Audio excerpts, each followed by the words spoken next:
trove mitekinana sakita pa esun kunosa sakita pa di 19 anos kumita organizar atividade kinana.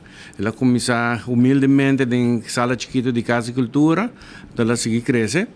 Então aqui a trove mais não está na a Culture Café delante de Nicholas Store. Então aqui nós temos 5 grupos.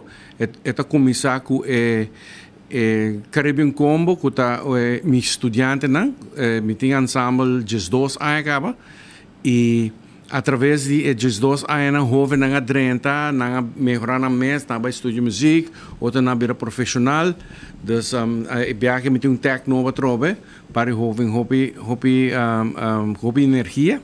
Depois nós seguimos com grupo de cantantes, 3 cantantes que tá os Daily Western, Tabitha Hemstad e Pearl Dumfries. Nós também vamos acompanhar para 4 músicos rubianos. Então, depois nós seguimos com jovem pianista que chama Timothy Nadal, que também com 3 músicos que vai acompanhar. Entrenando artista invitado a fora, que está de Aruba, pero vive na Chicago, chama Freddie Franken. Então, também vou acompanhar para Freddie Franken, Reno Esteva e Jeremy Bonariba.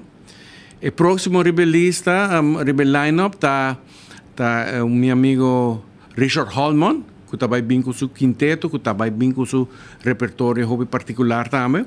Então, a noite está terminando com meu grupo, que é viaje me chama Carlos Beslep Típico Jazz, que nós também toca ritmo não típico, cantica não típico de nós, mas de setting de jazz.